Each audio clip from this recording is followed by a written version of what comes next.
আসসালামু আলাইকুম ওয়া রাহমাতুল্লাহ। সারা বিশ্বের সংবাদ ৭.৩০ মিনিটে আপনাদের সকলকেই স্বাগত। দেশের প্রধান প্রধান দৈনিক পত্রিকাগুলো তাদের শিরোনামে যে খবরগুলো গুরুত্ব সহকারে ছাপিয়েছে তাই নিয়ে হাজির হলাম আপনাদের সামনে। আশা করি সাথেই থাকবেন।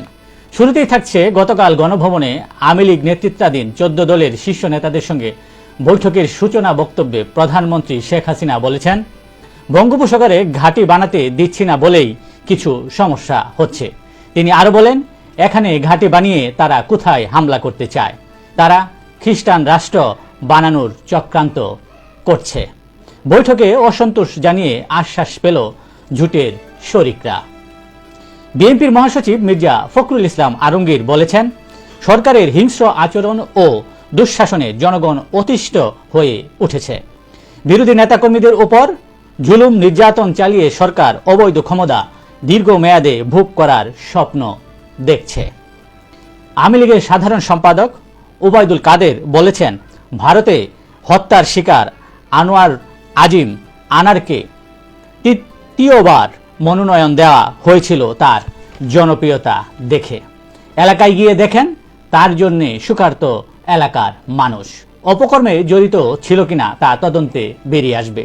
তদন্তের আগে কিছু বলতে পারছি না, তিনি এইভাবেই মন্তব্য করেন।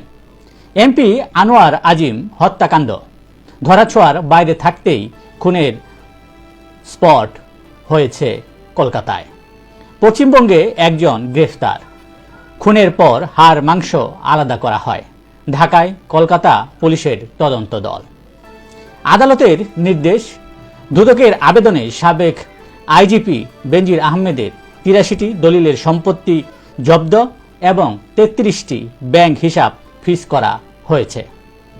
মাল্টিলেভেল মার্কেটিং কোম্পানি ইউনিপে 2U এর গ্রাহকদের পাওনা দাবি নিয়ে হাইকোর্টে আবেদন করা যাবে। এ বিষয়ে আগামী ৩০ দিনের মধ্যে পত্রিকায় বিজ্ঞপ্তি দিয়ে দুর্নীতি দমন কমিশনকে নির্দেশ দিয়েছে হাইকোর্টের আপিল বিভাগ।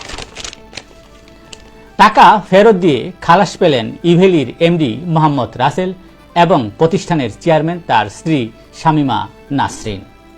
বাংলাদেশে গণতন্ত্রের বিরুদ্ধে অবস্থান নেওয়া এবং ৫২৭টি পণ্যে স্বাস্থ্য ঝুঁকি থাকায় ভারতীয় পণ্য বর্জনের আহ্বান জানিয়েছে বিএনপির সাথে যুগপথ আন্দোলন করা ১২ দলীয় জোট।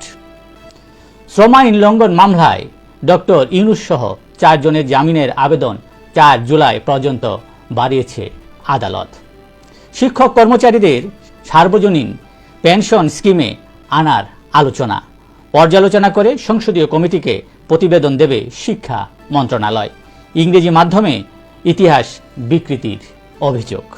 দেশের প্রধান প্রধান দৈনিক পত্রিকাগুলো তাদের শিরোনামে যে সকল আন্তর্জাতিক খবর গুরুত্ব সহকারে ছাপিয়েছে তার মধ্যে শুরুতেই থাকছে, ফের উন্নত প্রতিরক্ষা ব্যবস্থা চাইলেন জেলেনস্কি। হামলা আরও তীব্র করেছে রাশিয়া। খার্কিভে ৪ জন নিহত। পুলিশের সহায়তায় পালাচ্ছে মানুষ। ইউক্রেনে আরও সেনা পাঠানোর প্রস্তাব।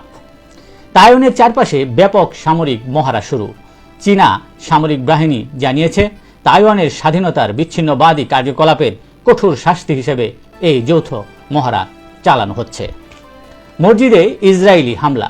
গাজায় ২৪ ঘন্টায় শিশুসহ ৬২ ফিলিস্তিনি নিহত। ইউরোপের ৩ দেশের সঙ্গে ঠান্ডা লড়াই নেতানিয়াহুর। স্পেন, নরওয়ে ও আয়ারল্যান্ডের সঙ্গে কূটনৈতিক সম্পর্ক ছিন্ন করার সিদ্ধান্ত নিয়েছে নেতানিয়াহু।